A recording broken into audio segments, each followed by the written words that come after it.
angle, and then it kind of propels itself forward. It digs in and pulls itself along. So you get it. I should backtrack just a little bit. I hope you're not recording, Gail. You're not posting this. Good. So before you even begin rocking, we just happen to be talking about the blade, but you need a protractor, and you need a piece of paper, and I use a mat board, and I have all that stuff here. But what you do is you actually affix your plate to your support. I use packaging tape, just make a loop of it and make it stick down. You have to be careful with that if you're using a really thin plate like this one. This is like roofing copper, so it's extremely thin. If you put a loop of tape under here and then rock and the copper's soft enough that you actually end up getting an impression of that tape. So you get a little bit of embossment from that. So just beware if you're using very thin copper. Otherwise, you can just, stick it down. You can use a grippy mat, that'll help hold it.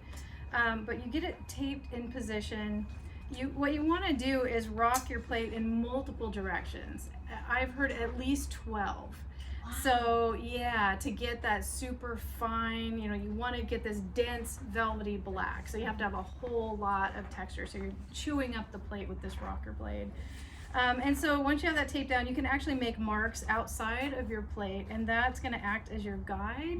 And so I'm not going to do that right now, but just keep in mind that you are going to be rotating your plate, and you're rocking. You can rock in the same direction, but you need to move your plate around and follow your guides, so you get really good coverage. And so you can hold the blade this way or this way, but you always want the flat edge with the teeth, the trenches in there, leading. So like if I'm holding it this way, I'm going to rock toward me, but if I'm holding it this way, it'll go away from me. Okay, so you got to get the right angle on it. You can get as close as you want to the edge, but you want to make sure that you're not going like off an edge, because you have risk breaking a tooth of your blade. So I always bevel the edges of the plate first, so then it can kind of just rock off gently. And as I'm approaching the edge, I'm not pushing very hard. But I'll just start in the middle just to give you an idea, and I'm not going right up against the edge, but you eventually do want to cover the entire plate. And going in those multiple directions, multiple passes, you're going to hit every spot. So you're going to just start rocking, and this is going to be like crazy tiny passes. I mean, you barely see the tool progressing, like moving forward. But the tool itself is sort of moving forward. It is. It's gripping the copper and... Right, it's walking itself forward. And the angle you hold it at is going to make a difference, like how wide your passes are. But you can go just as quickly as you want to. But yeah, you don't want to go like too steep or too shallow, but if you have it just right, and it's just kind of this meditative thing where it's just you just kind of get in your groove. How much downward force are you using? So I don't apply much pressure at all, but I do have weights that attach. They bolt on to the blade. That's what these holes are for. And so I do usually use those, and I don't see them in here. I think they're actually attached to my jig right now.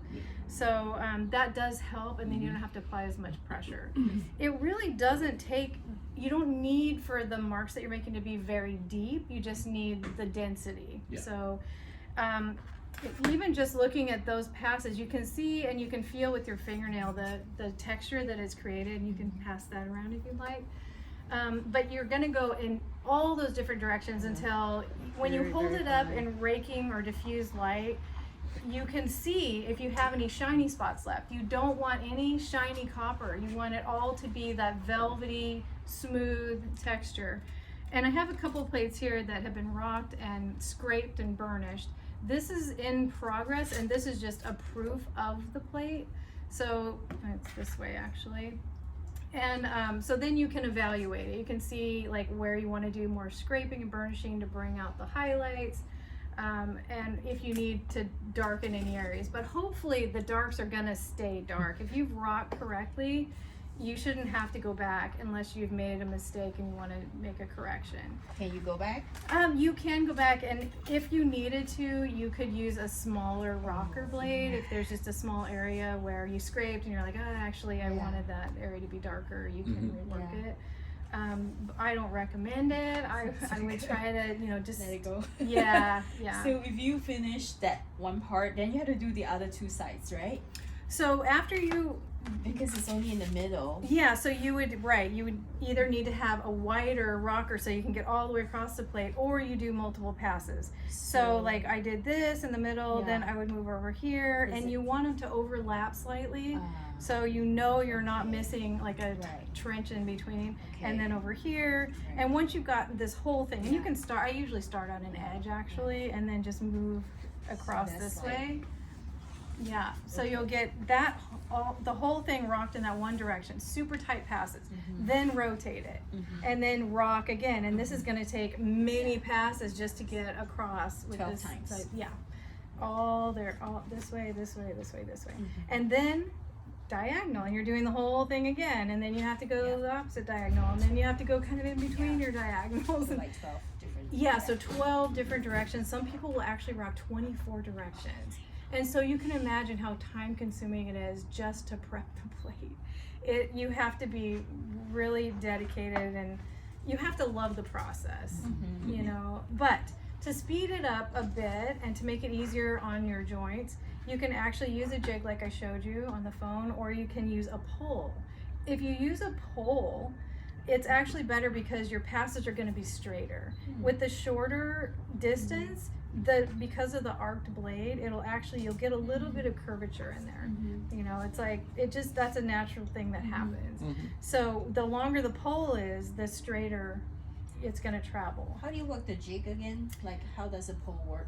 So do the you- blade attaches to it, and the shorter one, it's a little bit elevated. It has a little Mhm. pole, Mhm. and then a little arced. Like we make it out of wood, Mhm. and so the back end is the same shape. Mhm. So you get that consistent. So you rock the back. So it's leaning, so it's a little bit taller, Uh-huh. and it causes the pole attaches here, and it causes the blade to move Yeah. at this angle. But you also, around that pole, you have a piece of PVC pipe, Mhm. and then you can just do this. Oh. And so it's like feeding the blade forward. You're just rocking like this. It's so much easier. It's faster.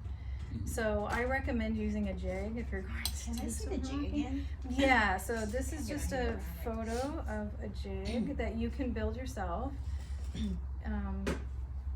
And you can see you can use one hand or two. This one, actually, I don't see a piece of PVC pipe. You don't need it, but it does prevent the friction on your hands. Mhm. So it's nice to have that sleeve.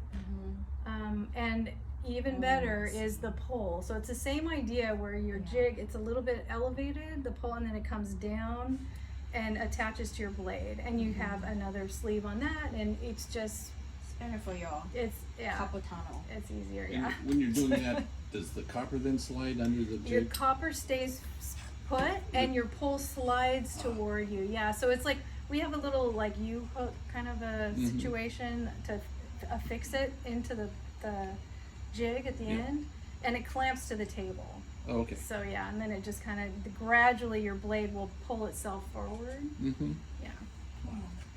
So once you've got the ground, your ground on your plate, yeah, grounding.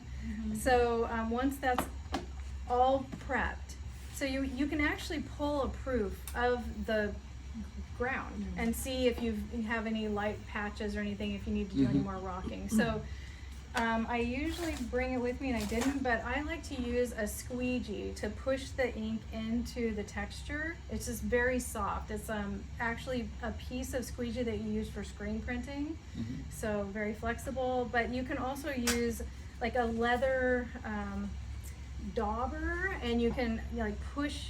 You can. Some people use mat board, but I don't recommend that because it can actually kind of fray, and you get little fuzzy bits in there. It's better for intaglio because you don't have that texture. Like you know, you get just clean lines with etching or engraving. That's fine to use mat board. But for mezzotint, if you don't want to get those paper particles in there, something else is better. Like even a credit card, an old credit card, but don't push too hard. You don't want to break off your texture. I love the squeegee and I like the daubers. So you just basically want to push gently in multiple directions and really feed the ink into that tooth that you've created. And then use that dauber and really work it in. You're like massaging the ink into the texture on your plate. And then you use your tarlatan like you would with any other intaglio process to wipe the plate. So you're taking off the bulk of the ink, and you multiple passes of wiping gently, just light pressure. And then the newsprint or phone book pages for the final wipes to really pull any film off the surface. And then print that proof, and you'll see how rich and velvety black you've got your plate, your background. And then when you're satisfied, that's when you go in and start working your image. And to create your image, it's a lot like sculpting. You're actually using scrapers and burnishers to create the image in your block, your plate. And I'm looking now for my scraper. So you don't use a dry point needle or anything like that? I don't. Some people actually do etch their design in before they even do the mezzotint portion, so that they do have that guide. And I'm trying to remember where I put that scraper tool. I thought I brought it in. It might be in my car. Have you all seen scrapers? Scrapers. I bet there's one hanging around the studio. Probably know where it is. That would be